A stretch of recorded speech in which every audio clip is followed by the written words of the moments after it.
Hello, ladies and gentlemen, and welcome back to the Steel City Sports Report, where we talk everything Steelers, Penguins, and Pirates. I am your host, Brady Vini, and what is going on, good people? We have got another exciting live stream filled with Pittsburgh sports news to talk about today. Some of it good, some of it bad, but we are going to get through it all and talk in depth about it together. We will start off the show here in a moment with some Pittsburgh Steelers news. Now, if I had to guess, you're probably gonna, have Pittsburgh Steelers news a little bit scarce throughout the next couple of months or so between, now and really when training camp fully gets underway. The NFL draft is now past us, and we've got, a good bit of news surrounding the Steelers to talk about over the next little bit. OTAs, rookie minicamp itself, all things like that. But until we get to training camp, really, it's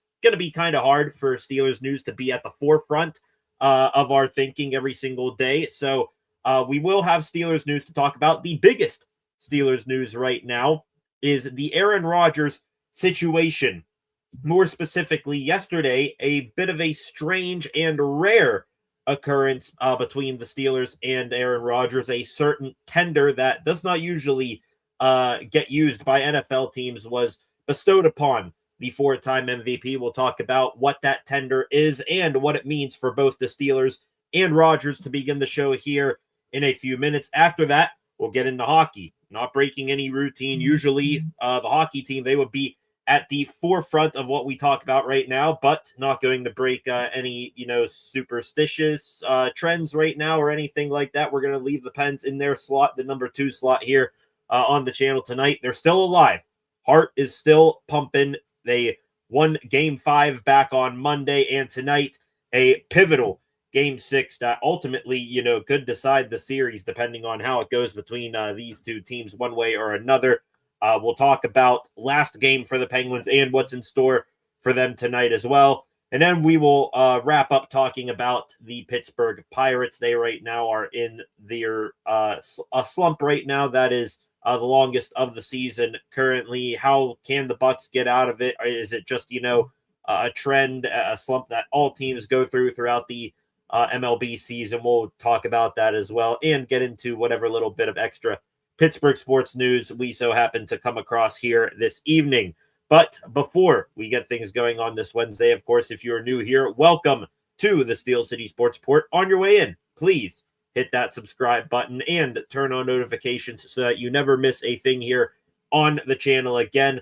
Also, like this live stream, share this live stream, and in the comments section, if you have any thoughts, questions, or opinions that you may have, please feel free to load up the comments section. I enjoy getting your guys' feedback, and I am looking forward to getting your feedback tonight on the things that we talk about, especially the Aaron Rodgers situation.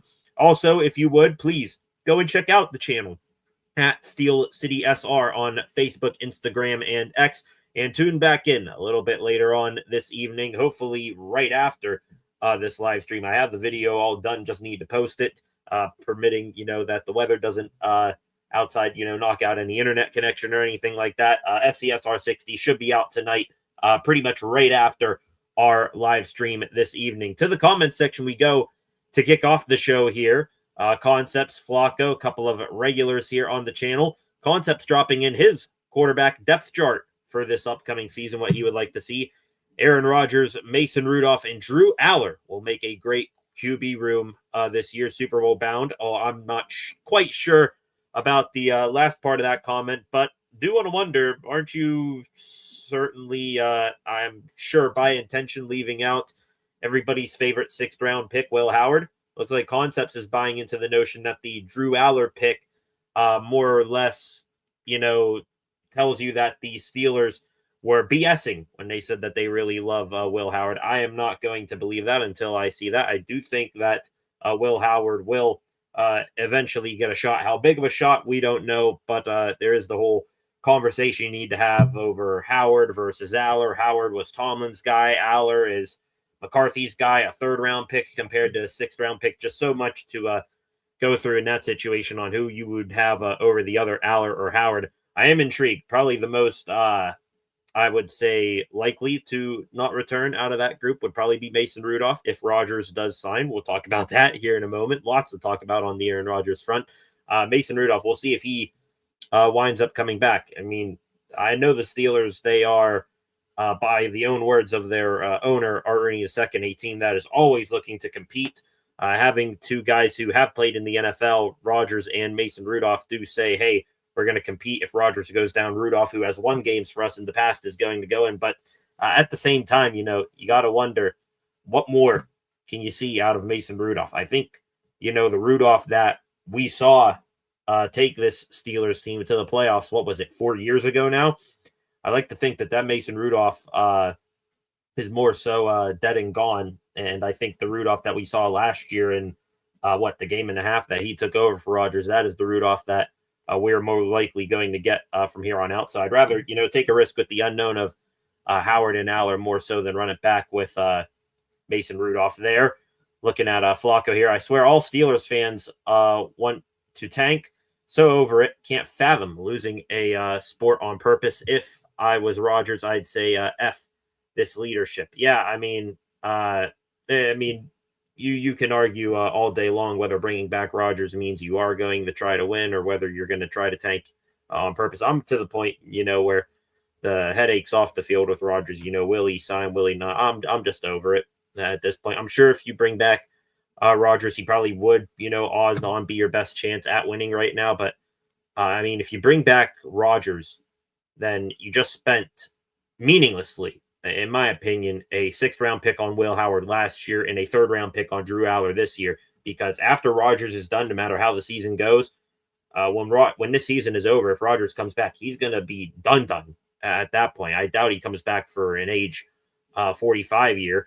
And then at that point, if you're in this same situation next year, you'll probably be going into the draft looking for a 1st-round quarterback, and you will have known nothing really about Howard or Drew Aller. So I'd rather use this season here. I don't care what the status of the rest of the roster is. Use this season, or at least a good bit of it, to see what you have in Howard and Aller, just so that you can, with clear conscience, know that, hey, these aren't the guys, and we can go into the next year's draft looking for a 1st-round quarterback. Just don't understand bringing back Rodgers and Mason, or at least, both of them together. Want to see any chance that I can get what we have in Will Howard or Drew Aller. I almost said Will Aller right there, or Drew Howard. Just one of the same, those two in my mind right now. What's going on, Concepts? F, wanting to tank. Those are fake fans in my eyes. The same people who bash losing. 1st-round want to lose out the whole season. It seems I never want to see us lose ever. Nobody wants to see you lose, but at the same time, though, running it back with Rodgers just to more or less get the same result, I'd want to take the risk and see what we have in Howard or Aller rather than just go through the same thing over and over again. What's going on? Bringing the base with 808 subs, most underrated Pittsburgh sports channel. Appreciate that, Concepts. I really, really do. Same thing with you, Flacco, and everyone else who has been here day one of the channel, been growing the channel bit by bit. I'm expecting, viewership on the channel to increase here. We'll see how things go through the summer, and then next, hopefully by kickoff of next football season, maybe we've reached 1,000 subs here on the channel. That would be a nice little goal. I also like Howard. I wish we could keep 6, but we can stash him on the practice squad. At that point, I think, stashing Howard on the practice squad, that's not going to work. You don't think some team out there like the low life Jets or trying to think, not the Raiders anymore. You don't think like a team like the Jets or Giants, if Jackson Dart goes down, just one of those teams that is constantly at the bottom of their division, the Saints or something like that. Yeah, if you think that one of those teams isn't going to see a national champion from 2 years ago and Will Howard sitting on the practice squad free for pickup, that they aren't going to touch him, then I'm sorry, you're wrong there. I don't believe in this idea of keeping, a Howard or a Rudolph. I honestly think Rudolph would be the most likely to sneak onto the practice squad and not be touched. I'd much rather do that if I think the new rules with the practice squad allow you to do that. Allen, Lamar, Burrow, Herbert, etc. hasn't even gotten to a Super Bowl. It's not a quarterback thing. Sam Darnold sucked for ages. Took a team, believing in Sam Darnold, believe that, but also Darnold, when he finally got it figured out, he was a third overall pick. I mean, yeah, those guys haven't gotten to the mountaintop quite yet, but doesn't hurt to get a dude with, elite potential near the top of the draft. I really hope, honestly, that this quarterback draft class for next year doesn't pan out like this year's draft class where everybody tanks. Right now they're projecting, I think, 6 first-round quarterbacks. I'd like to see at least 4 of them be able to make it to the first round with first-round status next year. You'll get to 1K before it starts, seeking preseason or a major signing. Does Rodgers count as a major signing? I wonder. Also, you got the Penguins still in playoffs right now. The Pirates, I mean, hell, they could wind up making a run through the summer. That'll be fun to talk about. The Steelers, I mean, they'll have Rodgers re-signing. We'll have tons and tons of training camp talk and all that stuff. I'm sure the Howard versus Aller camp battle will be something people want to talk about a whole bunch. Looking here, not saying I want Rodgers at all, but we can't keep blaming a quarterback. I don't think anybody's blaming a cornerback. I think we'll now turn into this whole team, is not as good as it seems on paper. I think that's where I stand on it for the most part. No Pirates hat. Thank you. Yeah, new City Connect Buccos hat. Like this thing. Really sharp. Think out of all the City Connect uniforms that have ever been done in the MLB, Pirates might be up there. I hope so. Love Rodgers. Misunderstood. Yeah, it's all right. Rodgers, good quarterback. Just not sure if he's going to be the one to get us to the mountaintop anymore. Respect everybody's opinions on here. 10 of you in here. Let's get right into it, ladies and gentlemen, talking about Aaron Rodgers. No more beating around the bush right now. The Steelers doing something very rare in the NFL yesterday, and I guess we are finally, going to together understand what this means. This here from Adam Schefter, and he needed to alter this tweet a couple times yesterday. The Steelers placing the rare UFA tender on Aaron Rodgers. What this basically means for Rodgers is that he can accept a 10% raise off of last year's salary, which would pay him about $15 million. I think it was more closer to around 15.5 for Rodgers. Another condition of the tender, Rodgers would only be able to sign with the Steelers once training camp begins. The official note of the Steelers putting this tender on Rodgers says, quote, UFA Aaron Rodgers, quarterback, California, received the UFA tender from his prior club, the Pittsburgh Steelers, and remains eligible to sign with any club. The Steelers will receive exclusive negotiating rights for Rodgers if he does not sign by July 22nd, 2026, or the first scheduled day of the first 2026 NFL training camp, whichever is later. If Rodgers signs with a new club before that date, he would be a potential compensatory free agent lost by the Steelers and a potential CFA gained by the new club if all other requirements are met under the compensatory draft systems rules. So basically, for those of you who do not know out there, if you are still a little bit curious as to what this means for Aaron Rodgers and the Steelers have the right of first refusal tender on Rodgers. This means if Rodgers signs with another team, the Steelers can match the deal or let him go. If they let him go, then they could be getting a compensatory free agent pick back in next year's draft, kind of like what they got for Dan Moore Jr., Najee Harris, Justin Fields, and Russell Wilson. I believe those were, if I'm not mistaken, the 4 compensatory free agent picks that the Steelers got last year. Rodgers still able to sign with another team until July 22nd when the Steelers training camp begins. And when that happens, Rodgers will kind of be like, Phillip Rivers. Remember Phillip Rivers came back this last season and he suited up for 2 or 3 games for the Indianapolis Colts. Rodgers won't be able to do that for another team. The Steelers would have to sign and then trade Rodgers if he wanted to, come back mid-season. So Rodgers also getting a 10% raise off of his salary. That's the current contract offer for the Steelers. 10% raise from last year, $15 million. Of course, that could be more if, the Steelers and Rodgers go to the negotiating table. But right now, Steelers, with this tender, will have the right to match a Rodgers contract offer with another team. They will be able to get a compensation pick if Rodgers signs with another team. And once training camp begins, Rodgers will either play for the Steelers, retire, or will need to be signed and traded by the Steelers to, go elsewhere. Basically, this is the Steelers covering their own ass. They're going to get something out of this, whether it's a draft pick or Rodgers playing or, something else via trade right now.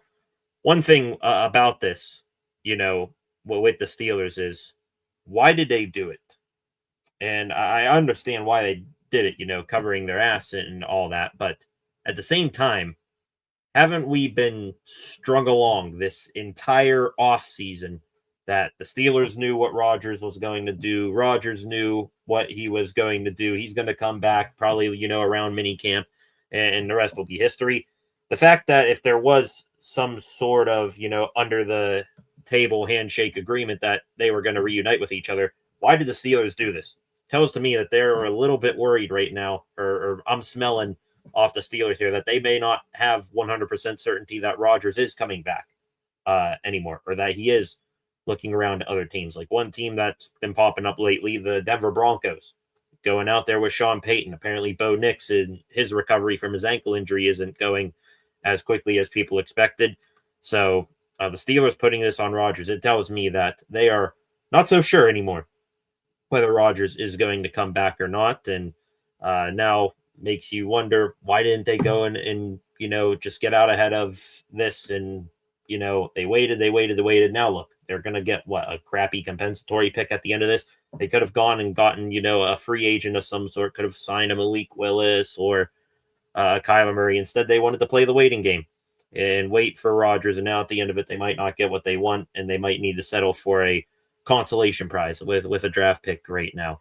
And I think, looking at this from Rodgers' perspective, might piss him off, to be honest. This is the Steelers more or less limiting what he can do, signing with another team. He might need to, either come crawling back to the Steelers at this point, or he'll have to negotiate with the Steelers to let him go elsewhere instead of him, just picking up his bags and going off somewhere else and leaving the Steelers in the dust. Could antagonize Rodgers. I'm sure it antagonizes the Steelers that they haven't had an answer to this point, which is why they put the tender on him.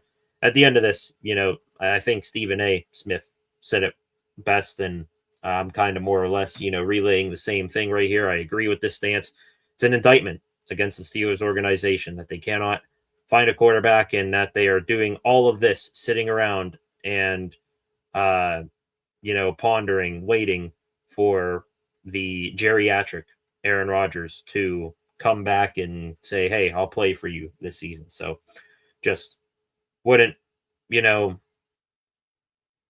just absolutely, I don't know what to think of it anymore, this Rodgers thing. Me says the Steelers don't know what Rodgers is going to do anymore, so they're making sure they walk away with something here, and Rodgers, his stringing along of the Steelers is going to continue, and maybe he strings it out a little bit longer now because the Steelers did this, and sort of limiting his freedoms to, just go and sign anywhere else at, his will here. So just absolutely crazy anymore that we're still doing this with Aaron Rodgers. Still, more likely than not, this does, become a thing where he comes back by minicamp. But one thing's for sure, Art Rooney II, Steelers owner, said a few months ago that he doesn't plan on the situation with Aaron Rodgers to be like it was last year. Well, he's at least right there. It's not. It's arguably worse now, because now we got tenders being thrown around, teams, sides more or less subtly being upset with each other. It's just ridiculous at this point. And, that's another reason why this whole thing, why I would rather just go with the Will Howard, Drew Aller, fight it out this season, way right now. I mean, you win all you want, argue that Rodgers will be, the quarterback that likely get us to win. I kind of agree, but still, at some point you got to cut things off and show some sort of backbone as, an organization, and show that, hey, this 44-year-old has-been isn't going to, hold us hostage anymore. Maybe that's what this tender says, but still, at the end of the day, it's the Steelers waiting, begging for Rodgers to come back. What do you guys think in the comment section? Do you have a clear idea of what this tender means? It took me a couple of hours to wrap my head around what all it means, and now I think I've got a good understanding of what it is. You guys let me know in the comment section. Christine here. Welcome back, Christine. When are the Steelers going to stop getting their players from tender? LOL, do we swipe left or right? Steelers, they've been trying to swipe right, but they've been waiting for Rodgers to match the swipe right. Steelers probably at this point buying tender premium to try to, blow up Rodgers' account right now. I mean, yeah, just that is a good joke. Solid joke, Christine. Do we still need to sign another wide receiver? Or are we set, in your opinion? I wanted to draft 2 to 3 guys, and we got one great one and a return guy with upside, says Concepts. Sort of sidetracking from this Rodgers talk. We'll get back into it with the other comments here in a second. I am actually, in agreement with you. I do think the Steelers right now need to sign another wide receiver because they are top heavy. I mean, yeah, they got lots of wide receivers, but they are top heavy right now. Really, you got your top 3 guys, Bernard, or not in any order, Metcalf, Pittman, Bernard. And then behind those guys, you've got Ben Skoranek, who's a special teams guy. You've got Eli Heidenreich, who is he going to be a running back? Is he going to be a wide receiver? Nobody knows. You've got Roman Wilson, which, he's given, another chance here under this new coaching staff, or at least it seems. Not going to have too many hopes for him to all of a sudden, click and figure it out. And then you got Caden Wetjen, who, is just a return guy. Maybe he could carve out a Ryan Switzer type role in this offense. But if it were up to me, I'd choose to, stick with Heidenreich as your, sort of move all around guy. Put him at running back for now. I think he'd have a better chance at latching on to a running back position than he would a wide receiver position. Let him battle it out with Caleb Johnson. And then I bring in, Jawan Jennings or something like that, who's still out there, to a veteran guy to push a Roman Wilson, push a Caden Wetjen to maybe develop a little bit more out of their game than what we may think they have right now. So want to see that from the Steelers, potentially sign another wide receiver. Also, linebacker or D-line maybe. There's a whole Dean Lowry thing we'll get into in the extra Pittsburgh sports news, but maybe signing a D lineman who is unexpectedly still out there on the free agent market. I don't know any particular defensive lineman by name right now, but wouldn't mind seeing that either. Fully finish plugging up some of these question marks in terms of depth before training camp, and then let everybody battle it out. Best person win. Personally, I'm tired with Rodgers drama, says SCSR Dad. I believe in Will Howard. Fair shot for everybody. Fair shot for everybody, because I think, can we all agree, at least on this Rodgers thing, that he ain't going to play a full 17, or what is it? Are we up to 18 weeks or 17 weeks now in the NFL?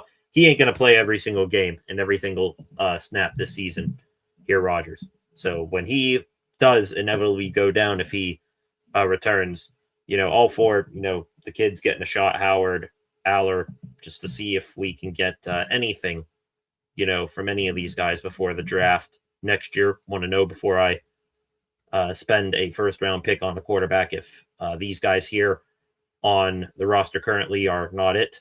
Gruden interview with Howard is awesome. Wish we could keep 4 quarterbacks. Everybody keeps bringing up that Gruden interview. I mean, me personally, I absolutely loved it there from Howard. And also kind of a underrated reason why I wanted Gruden to be on the staff, because I knew if Gruden would have been on the Steelers staff in some way, shape, or form, he would have given Howard definitely the shot and would have fought for Howard to be given a shot no matter what here. But I think other circumstances prevented Grudem from coming to Pittsburgh. We in line for any comp picks again. Jamel Dean was cut, right? So he does not impact it. Yeah, believe so. I don't think the Steelers are going to be getting any compensation picks from any free agents they lost this year,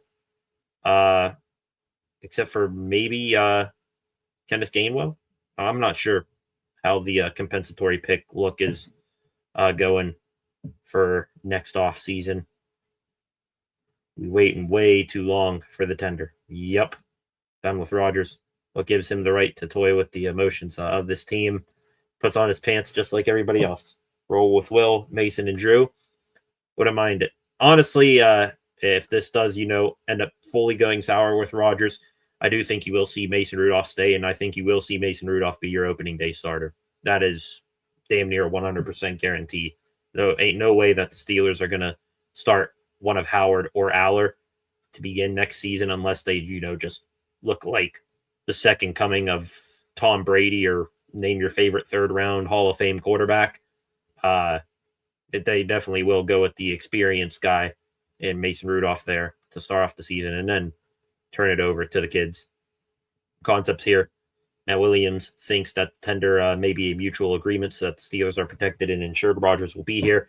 I like this positivity outlook on it. It made a lot of sense. Yeah, there is a positive outlook to it. And I'm maybe, put across too much of a negative connotation on this tender to begin it. But it does, feel like it more or less guarantees a marriage between the Steelers and Rodgers this season. Just a little bit odd that it gained that much traction. Like, you got to wonder, why is it so rare? That's the question I had with this. Why is this tender so rare? Why is it not used more often by teams that have waited this long for free agents to decide? I think it was used with J.K. Dobbins or something last year, and his former team in the Chargers, I think, got a pick out of it. But yeah, I mean, there is a positive outlook to it. I do think we're still heading for Rodgers and the Steelers to reunite, but still people can't help but, and myself included, I mean, I'm no exception here, can't help but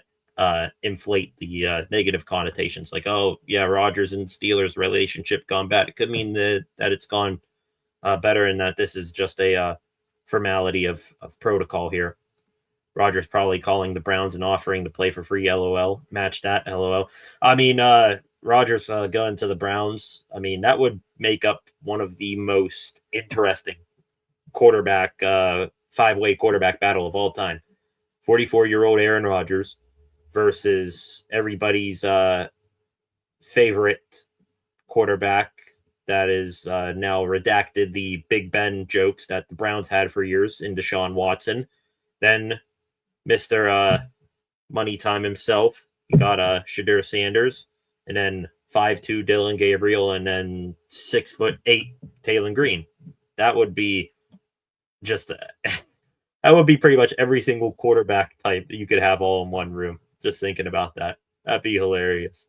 I wonder what the dynamic would be like in that room. Rodgers communicating with Shadur, and then you got Watson trying to say, "Hey, I'm better than A-Rod," and all that. That would have been crazy.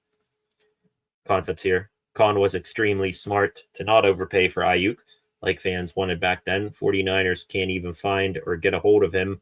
Wild development makes no sense. Glad we got Bernard, a team first type guy. Oh yeah, Jeremy Bernard's going to be a fan favorite, and I have high expectations for the top three in this wide receiver room. But Jeremy Bernard, he could be your next Juju Smith-Schuster type guy, hopefully with, not all the TikTok Corvette stuff. But yeah, Bernard, go watch the Steeler one-on-one interview he just did. Tells you all you need to know about that kid and what he's going to offer on the field. Might not be the most explosive athlete out on the field, but he's going to fight his ass off, snap in and snap out. Flacco here, I want Will to start. I am a Rodgers fan, but if I was him, I wouldn't come back after this. They should have told him off the bat that they were going to tender him so he can plan. Now he has to think more. Yeah, he does have to think more. I also wonder, this whole tender thing, is there a certain, time and date between, when you can first apply it and when you when you can't. Like, that's something I don't know about this. Why did the Steelers wait so long on it, on the tender? I would have slapped it on them, you know, to tell them early on. But I mean, there's some sort of you know, rule book stuff here that I'm not understanding about it. Here, I'm not sure how A-Rod was holding them hostage when this was the first contract they put in front of him. Kind of seems like the organization is all over the place without Tomlin. Are we, focusing a little bit too much with the Steelers on making sure the McCarthy playbook and scheme and that gets put in place? Because it feels like they've been putting all their efforts towards that, and then like the draft even and free agency secondary here. I mean, really, Jamel Dean was the big acquisition, and you had the Pittman trade, but that was pretty much all the excitement that the Steelers did this offseason, besides the draft. So strange. It makes me think Deshaun Watson was his physical therapist. Yeah, and we're not going down that road. We do have the Browns to talk about, and Deshaun Watson. Apparently, he is in the lead currently over Shadur Sanders in their QB1 battle with the Browns. That's going to be hot garbage or flaming dumpster versus sewage pipe. Broken sewage pipe, that quarterback battle right there. Makes no sense. You can tell an unrestricted free agent that he has to play with you, or you own his rights, other than players playing around the league are calling their agents and asking questions. Yeah, I bet you that is happening. I don't understand, why the tender exists, but I mean, hey, the Steelers are using it to cover their own ass here, which I'm not going to be too upset about. We're about half an hour into this. You guys can feel free to keep your comments rolling along here this evening. It's going to be a bit of a quicker live stream, not only because we want to make sure that things get in under the buzzer here for the Penguins game at 7:30 tonight, but also because there just isn't that much to talk about aside from the Rodgers thing and the Penguins and the Pirates, which is where we shift our focus now over to hockey just for a couple of minutes, and then we will get back into Steelers a little bit later on in the program with more Pittsburgh sports news. I want to talk about the Penguins, ladies and gentlemen, because they did it.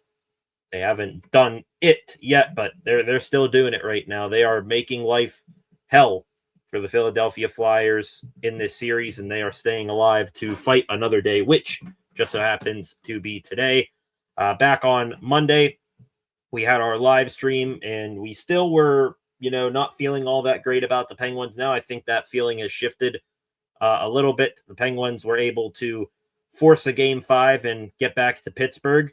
And in that game, ladies and gentlemen, Penguins first period, pretty bad for the Penguins. They could have lost the game before it even started. The Flyers had about 4 different chances in that first period at least to score a goal, but they either fanned on shots or missed the net wide. The Penguins actually made it 1-0 after the first period of play. Elmer Soderblom gets his first career NHL playoff goal, and it was the Pens' first shot of the game that he scored that goal as well. Penguins take a 1-0 lead into the first intermission. Nice play by Anthony Mantha on that goal as well. Second period, Pens looked more like the team that was controlling the pace of play. They had an excellent shift where they hemmed the Flyers in their zone. Sidney Crosby was able to keep the puck alive, feed Connor Dewar, who sniped Dan Vladar to make it 2-0. Crosby recorded his 100th. Never mind. That was 100 postseason wins for Crosby. My apologies. I read that stat wrong. Anyway, yeah, spoiler alert, Pens won. Flyers did strike back a couple of times in that period, but Chris Letang ended up getting the fortuitous bounce. Shot from the point went off the boards, and then it went off of the back of Dan Vladar's legs, the Flyers goaltender, and into the net to make it 3-2. Pens did their best Anaconda Vice impersonation, making sure that they close out the game. Sidney Crosby nearly got the icing empty net goal, but hit both posts. But Pens did win 3-2, and that was back on Monday, a very gutsy win by the Pens. And not only do the Penguins have the momentum in this series now, winning back-to-back games, avoiding elimination one more time, they're feeling good about themselves. Also, more or less puts pressure on the Philadelphia Flyers right now because they are now going from a 3-0 series lead to, if the Pens win tonight, having a chance to be 15 in NHL history to blow a 3-0 series lead. Only 4 times in NHL history has a team come back from a 3-0 series deficit to end up winning the series. And the Flyers, I bet you, they're feeling a ton of pressure right now, and it's up to the Pens to keep on applying it. Sidney Crosby looking like Sidney Crosby. I have no idea what the hell that was in the first 3 games of this series, but Crosby, these last 2 games, he has looked like a Penguin or a Flyers killer. Sidney Crosby looking like he is really controlling the play out there when he's on the ice. Pens lines, since they got put back to normal, they're going to stay the same for tonight's game, I believe. Every single line is pulling their own weight, more or less, and they've gotten solid goaltending too, and defense. Solider defense. I won't call it solid yet, but defense has been better, and goaltending has been better as well. Artur Shilov's, since taking over in Game 4, still having some rebound control issues, but he is doing a whole hell of a lot to keep the Pens in these games, and the defense, it's been tighter. They're now the Flyers, they still are getting their, odd man breaks and that, but the defense clogging up shot lanes, boxing guys out, making sure that they clear pucks out of danger has been better. Penguins are playing their style of hockey, and they right now have the momentum. The Flyers feeling the pressure. Will the Flyers be able to do anything? We'll have to wait and see. And honestly, my hatred for the Flyers, that has been well documented over the past few days, it's only raised, because what do the Flyers do when, the momentum is shifting in the other team's favor? Looks like they are going to be trying to goon it up a little bit more tonight, because you've got a, article out there from some sort of Flyers guy from Barstool Sports saying, is it time for the Flyers to hit the panic alarm and go full goon to save the series? You've got Scott Hartnell and whatever other jackass on the Flyers post-game show saying, I don't know what it's going to take to knock Crosby out of this series. They are commending the Flyers on taking cheap shots and, promoting reckless violence and all that out there on the ice, stuff after the whistles. So it just makes you all that much more to want the Penguins to beat the Flyers tonight, but beat them in your own way. I think it's fair to say, first 3 games of this series, the Penguins, they fell into the, hey, let's get into a wrestling match with the Flyers, fall for all of their, BS out of the whistle, get baited into taking dumb penalties and getting thrown off of your game. Last 2 games, Pens have been playing their game, and I want to see them continuing that tonight. Want to see, first and foremost, the Pens get off to a hot start. Get the first goal of the game, maybe even the first 2, and then I know, you could have a guy up there, today for the Pens make a big impact and push this thing over the top for the Pens, but do not give the Flyers their moment, of let me get my aggression out. Let's get a fight going to get momentum in the game shifting back in our favor. Get the Pens. I want the boys to get off to a hot start tonight and really just play Penguins hockey, and do not give the Flyers any sort of breathing room. Take the crowd out of it and do not give them anything to cheer for the rest of the night, because I think that's what the Flyers got anymore.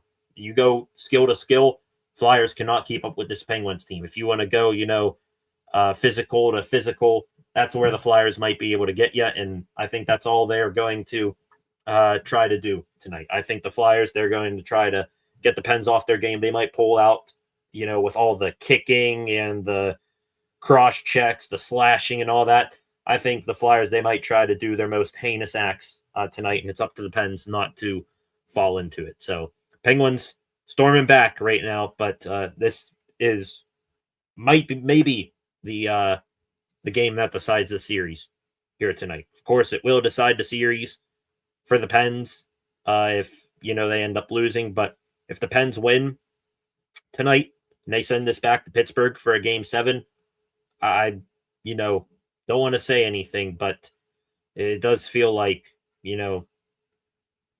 that could be a good thing here for the Pens.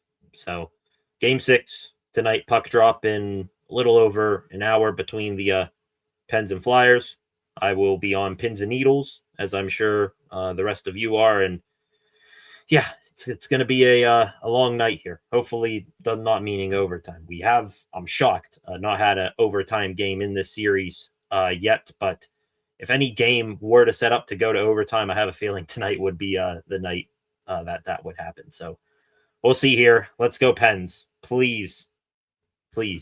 Let's play our hockey and not fall into this Flyers trap. Take their building, take their will, their spirits out of it, and just like you did the last 2 games, game 4 in Philly, game 5 in Pitt, please just get your, goals out of the way and go into lockdown mode. Want to give them no chance, no hope of getting back into the game if the Pens get up early tonight.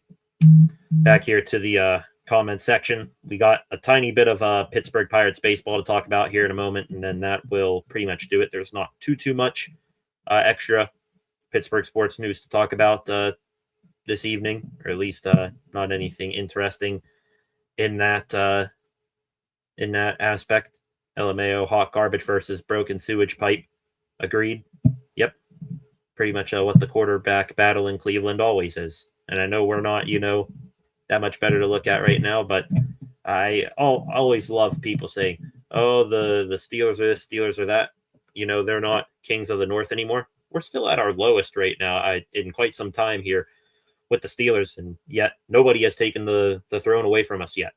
We just swept the Ravens, and Lamar, who can't stay healthy, and when he plays the Steelers, turns back into Lamar B. Get it? Running back, Lamar B. Joe Burrow, he's always injured. Bengals haven't, scared anybody with their ragtag offensive line or defense. And then you got the Browns, which the Browns is the Browns. And they haven't changed. If they haven't changed, at this low point in Steelers history, then when are they ever going to change here? Concepts here. Go Pens. Should be interesting. If we lose our first 3 games, I am preaching fire Con and McCarthy. Wow. Flacco already breaking out the clear house. Not even giving McCarthy a full year to work with here. Con, I could maybe agree with. I mean, this past draft class was absolutely hilariously embarrassing, and losing out on your guy when you're on the phone with him. Cannot have that happen. So Con probably more so than McCarthy would be the guy to go in that circumstance. We got this. Hoping so, Flacco. I'm hoping so. I'm being cautiously optimistic, or I should say optimistically pessimistic. I'm coining that phrase. I'm being optimistically pessimistic. I'm keeping, preparing for the worst, but, maybe the best will cheer me up a little bit tonight. I mean, any team that can say to any unrestricted free agent under no contract that you're mine. Yeah, it's crazy, Christine. I'm not calling it, not crazy. I'm just, stating what happened here. The little kid who yelled Ravens suck is a legend. I also laughed when Mark Ingram's little girl yelled about us. Core memories for them, all in good fun.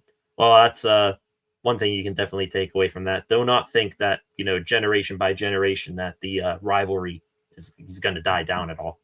It's going to die down at all. One thing I really laughed at was the one woman for the Ravens. This was day 2 or day 3 of the draft when she went out there and she said, I'll keep this short like your playoff run or something like that about the Steelers, which, hey, all right, fair enough. That was a good joke. But at the same time, didn't y'all also not make the playoffs? And when y'all have made the playoffs over the past few years, haven't you, not gotten that much beyond that? So thought that was funny, but also Very, very ironic concepts here, bringing us back to football for a second. I'm terrified for Broderick. I love the Max pick, but it's bittersweet with Broad's health on the line. Yeah, I think the Hornature pick, now that you've gotten to think about it a little bit more, that's pretty much going to be it for Broderick Jones.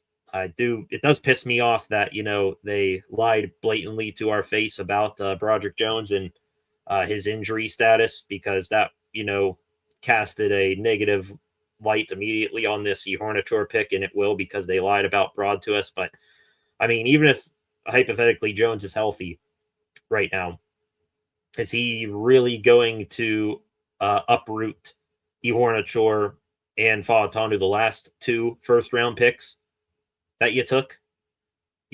I think Fautanu has proven, in a shorter sample size, that he's better than Broderick as a tackle, and Hornature, you're going to give him the shot as the new kid over the dude who hasn't showed all that much in 4 years.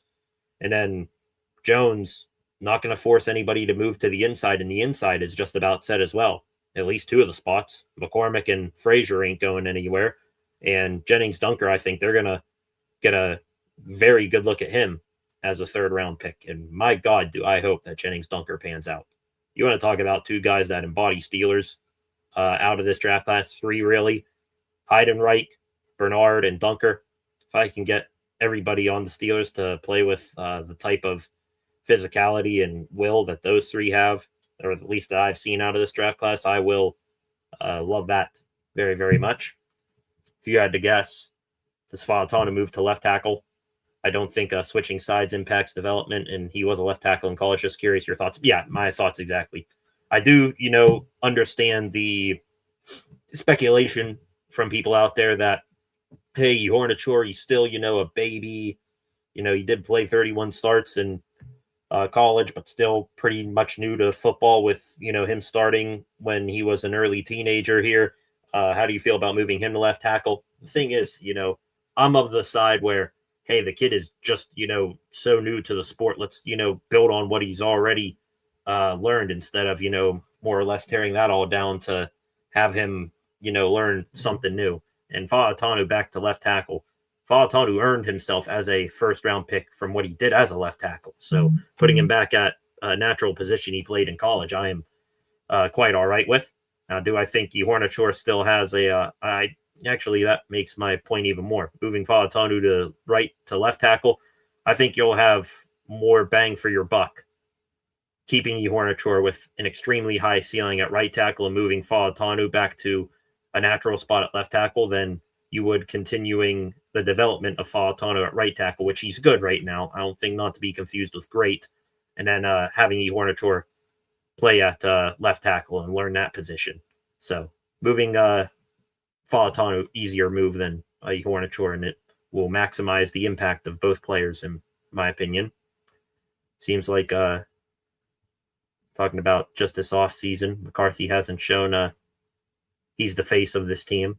His interviews are lackluster. Yeah, I mean, kind of been very, very quiet from McCarthy. I will, give you that. That has been on. Pretty much the mandatory media availabilities he's done with, the combine and pre-draft, the owners' meetings.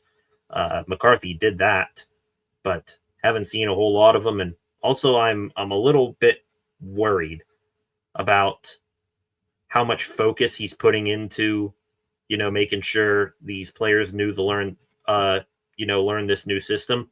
Like, dude, it's not like you're teaching your coaches to learn the system, because half of these guys that McCarthy hired were with him in other spots. Let those guys do their job and implement the offense. You gotta, focus at least a little bit more on the draft, making sure you're bringing in the right players and all that. Just a little bit confused as to why we haven't seen more McCarthy. 11 of you in here right now on this Wednesday evening, getting ready for another Bucks and Pucks night here in Western Pennsylvania. The Pittsburgh Pirates about to begin Game 3 of their 4-game set with the St. Louis Cardinals here within the next 15 minutes, before the Penguins a little bit later on this evening at 7:30, which more or less crappily transitions us into Pittsburgh Pirate talk, ladies and gentlemen. Since we last spoke, the Bucs riding pretty high on what they were doing. I believe they took 2 games out of 3 from the Milwaukee Brewers. Before that, they had a half-decent series against the Washington Nationals. And then to begin this week, everything more or less came crashing back down. The Bucs right now in the midst of their longest losing streak of the season at 3 games. Not a whole lot, but still you would like to snap it before it gets any worse. Back on Monday, Bucs pushed all the right buttons until they got to the very end. O'Neal Cruz did not play in the game. That was the first slip up for the Bucs. He was removed with an illness, but it was a bullpen game for the Bucs, and Donnie Kelly, Pirates manager, again, outstanding job in terms of setting up, pitching matchups. Mason Montgomery, who started the game, did well. I think then Justin Lawrence, who has struggled a good bit this season, he came in, had a tidy second inning. Wilbur Dotel did a ton of the heavy lifting. Pirates ended up taking a 2-0 lead in the first inning of that game back on Monday. Brian Reynolds and Brandon Lau got on. Ryan O'Hearn brought in Lau, and then I believe Jake Mangum brought in Nick Gonzalez in the bottom of the second inning. Pitching did outstanding. The bats got out to a 2-0 lead. You would have liked to see them do a little bit more. And then 9th inning, Dennis Santana, who has been the Bucs part-time closer with Gregory Soto, he came in to try to lock things down in the 9th inning, and he had maybe his worst blow-up performance of his Pirates career. Gave up 2 home runs, one of which was to J.J. Weatherholt, the Connor Griffin of the Cardinals organization, Pittsburgh native as well. Cardinals ended up putting up a 4 spot in that 9th inning against Santana. Santana didn't even make it out of the inning. Cam Sanders and Santana, yeah, he did make it. The Pirates threw their entire bullpen except for Cam Sanders and Johan Ramirez in that game. Pirates could do nothing with the bats in the bottom of the 9th. They lost on Monday 4-2. And then yesterday, Braxton Ashcraft, back off of bereavement list, did not have a stellar outing. He wasn't sharp, and the rest of the pitching staff behind him followed suit. Connor Griffin at least hit his first home run in PNC Park as the Bucs lost 11-7 last night. And the Bucs now 16-14 on the year. They are currently last in the NL Central. That just tells you how tightly the NL Central is to start the season. And I really hope the Bucs aren't falling into what I said, I think, last week. I think if the Bucs can just keep pace right now, play 500 ball, 2 of these teams in the NL Central are going to fall back to some sort of form and collapse in on themselves. I'm just hoping that the Bucs aren't one of those 2 teams that are collapsing in on themselves in real time. They'll have another chance at it tonight. You've got Bubba Chandler, followed by Paul Skeens to end the series. Those are 2 pitchers that give you a half-decent chance to split the series, and the Bucs throwing out an A lineup tonight. Cruz, Lau, Reynolds, O'Hearn, Ozuna, Gonzalez, Horwitz, Griffin, and Joey Bart behind the dish. So maybe with those bats in the lineup and Bubba Chandler on the mound, hopefully he brings his best stuff. The Bucs are able to get back in the win column tonight and snap this 3-game losing streak. Not going to keep my hopes up. It feels like the Cardinals, for some strange reason, always have the Bucs number, but the Bucs can get a series split. You'll, take that and move on to the next series against the Cincinnati Reds, who are above you and I think at the top of the division right now. Chris Davinsky, this is the last Bucco note right now.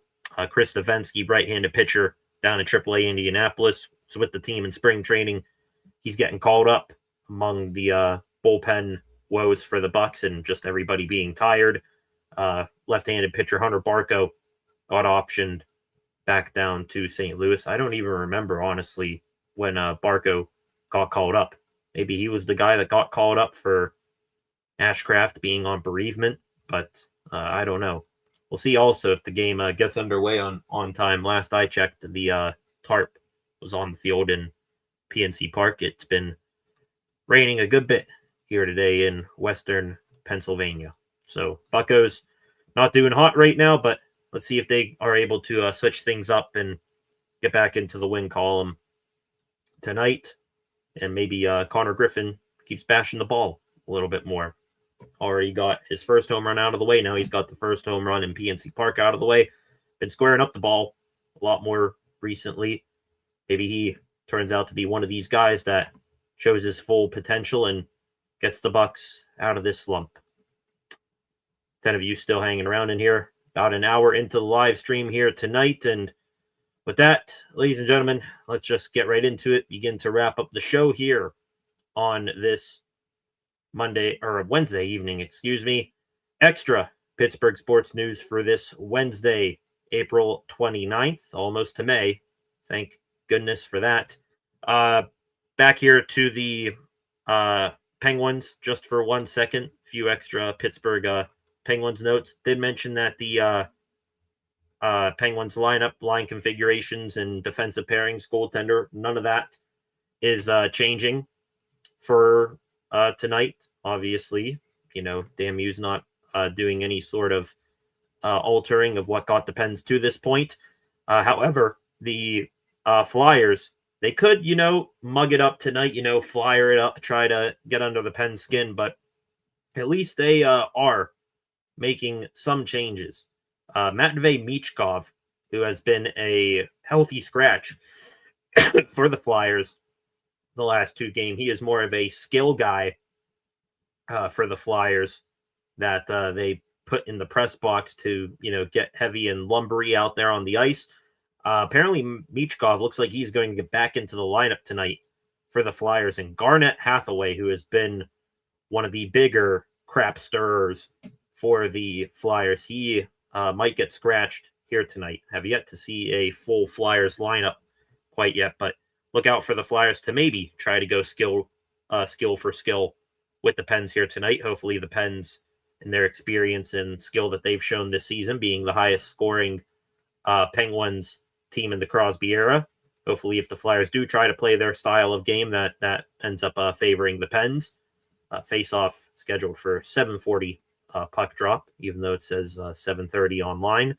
Back here to the Steelers for 1 second. Rookie minicamp dates for rookie minicamp for the Steelers came out today, May 8th to May 10th. So coming up here in about Friday next week. Friday next week, and then Monday the week after that, we will have a little bit of Steelers rookie minicamp news to talk about. That would probably be the most eventful Steeler thing to occur over the next few weeks. Eli Heidenreich, Steelers 7th round pick, Pittsburgh native. He will officially wear number 29. Have not seen any of the other rookies for the Steelers out of this draft class and what jersey numbers they will be wearing. Wonder if Ben Skoranek is going to give up number 15 for Drew Aller. I do know also, actually, Maxi Hornichur, I think he's going to wear number 71. I think I saw that. But will Mr. Skoranek give up 15 for Aller? Will Jalen Ramsey give Jeremy Bernard number 5? Will Jennings Dunker wear 67? Or will he go to the number that I want him to wear, which is number 69, complete the aura? Really either way, people are going to love Jennings Dunker and whatever number he wears. Back to the Browns for 1 second. I mentioned that earlier. Deshaun Watson, according to Ari Mirov, emerged from minicamp of the Browns last week with an early lead over Shadur Sanders in the QB competition. Has an inside track to be named QB1 under new head coach Todd Monken. That would be absolutely hilarious if the Browns just continue to keep on making this Deshaun Watson situation look any bit better than an unmitigated disaster. That is one of the worst happenings for an organization in NFL history. That would be hilarious. And the last little bit of Pittsburgh Steelers football news, the signing of Brandon Johnson, wide receiver, back on a 1-year contract. That has been made official. John Reese Plumlee, remember him, the old quarterback, wide receiver, hybrid that I believe the Steelers signed as an undrafted guy 2 or 3 years ago. He has been released, and John Reese Plumlee tweeted out there, thankful for my time in Pittsburgh and the Steelers organization. Cannot wait to see what is next. Maybe he finds himself on a practice squad sometime soon. Would hope that for him.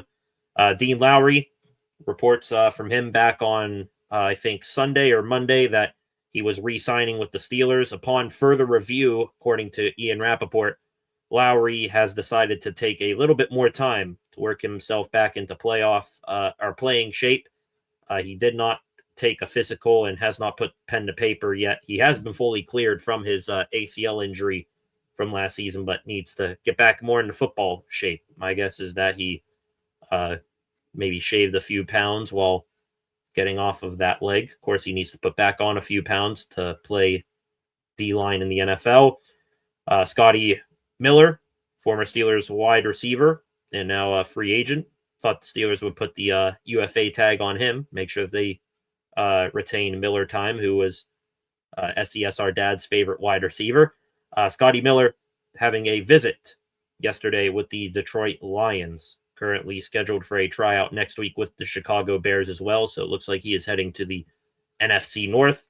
And the same thing, except for the NFC North part, could be said for Russell Wilson. He had a free agent visit today with the New York Jets. Could you imagine a Jets quarterback room with Russell Wilson backing up Geno Smith, vice versa to what was in Seattle a half decade ago? That would be absolutely hilarious. Wilson not looking like he's in peak dangerous shape anymore. Saw him at a Savannah Banana game or something like that. Looked like he might have put on a few pounds, eating some of Ciara's good cooking at home. Thought he'd be settling in for a desk job like Mike Tomlin at this point for Russell Wilson, but still trying to play, still trying to hang on here, be Mr. Unlimited. Back here to the comment section. Before we wrap up here this evening, Claypool WR4 incoming. Wouldn't be the worst thing. Am I crazy for saying that? I get it, but having a big, just boundary guy to back up Metcalf and Pittman, Claypool can do a little bit of that, I'm sure still, but I mean, yeah, Chase Claypool ain't going back. I mean, where the hell was he even last? Canadian Football League, something like that? Looking here, Mapletron. It's hilarious. Christine in here. Have a good evening to you too, Christine. Feel free to come on back if you are not here anymore. Dunker will definitely need to wear 69. I said that right off the bat. I mean, the glorious mullet. I mean, he's either going to be 67 or I don't want to do the whole hand motion here. It's absolutely stupid. Get annoyed by it. It's either going to be Mr. 6'7" or 6'9", Dunker. And if he is not any one of those two numbers, I will be very, very disappointed. Darnell and 0 would be awesome. I wish that the Steelers would have given a Darnell 0. I mean, like he wore at Georgia, he's already got superpowers, but 0 would go extremely tough on Darnell. That would be awesome. Cowboys ruined Lemon's career, says Flacco.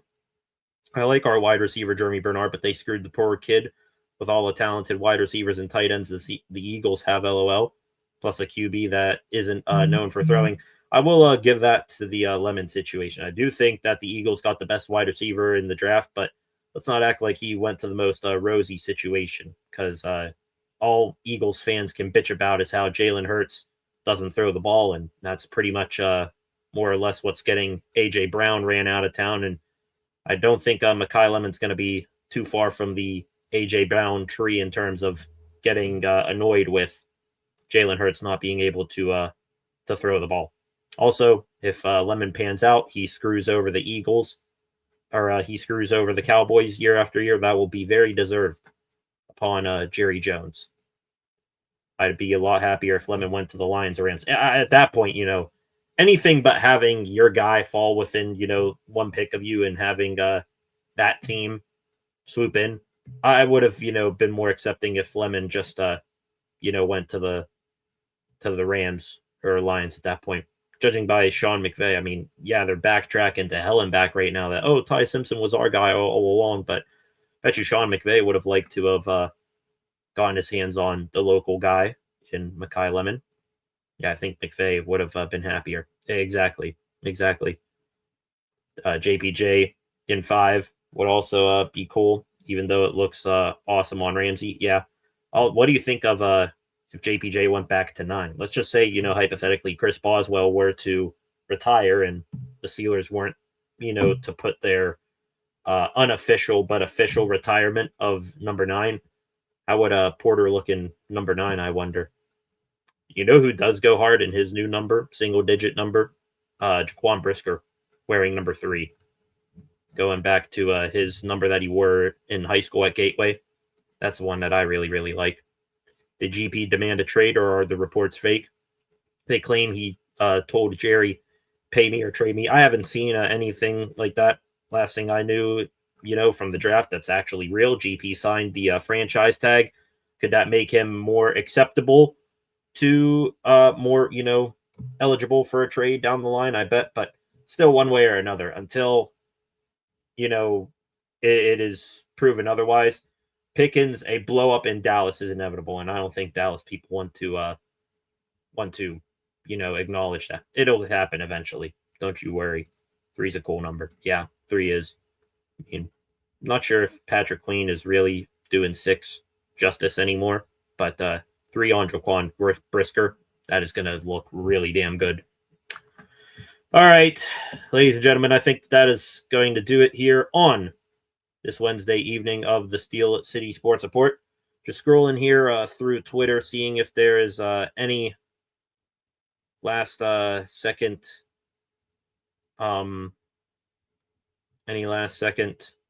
news stories we need to talk about. I'm scrolling through Twitter here. I do maybe see where you're coming from with that last comment there, Concepts. This is off of Dove Kleiman. Of course, if you're a football fan, you know what that engagement farming account is on Twitter. It's like Cowboys wide receiver George Pickens has officially unfollowed the team on Instagram. Pickens is holding out for a long-term contract extension. Dallas is refusing to give him that. See, there it is. The blow-up is coming between GP and the Cowboys, whether Cowboys fans want to like it or not. All right. Looking here, that is going to do it tonight, ladies and gentlemen. I want to thank you all for tuning in this evening. This was fun. Appreciate all the comments in the comment section and the engagement here on the channel. This is continuing to roll along here on the channel. Now that the draft is past us, we'll see what we do in terms of Steelers talk. Could be getting a little bit scarce, but anything and everything Steelers, Penguins, and Pirates we will continue to talk about for the next couple of months, and then once training camp begins, we'll all ramp back up again with hot and heavy Steelers talk. So I want to thank you all. Have a good rest of your Wednesday night. Now please go enjoy the rest of your evening. Go tune in to the Pittsburgh Pirates game for the next little bit. Hopefully they are able to get off the schneid against the Cardinals, and then everybody like me will be in front of a TV screen tonight and sitting on pins and needles, more so in this position like this, praying as you watch the TV. Hopefully the Pen's able to make this a 7-game series, and hopefully we're talking about that when we reconvene back here on Monday. No live stream tomorrow night. Already got something going on, but back here on Friday, for another edition of the Steel City Sports Report here. Thank you all. On your way out, please subscribe to the channel, turn on notifications so you never miss a thing. Like, share, leave a comment. Go check out the Steel City Sports Report at Steel City SR on Facebook, Instagram, and X. And SCSR60 will be out a little bit after this live stream goes off the air. Have a good rest of your Wednesday night. Let's go Bucks. Let's go Pens. For the love of God, I need a Game 7 between the Pens and Flyers. But let's get through Game 6 tonight. Please do your thing, Pens. Back here Friday. Peace.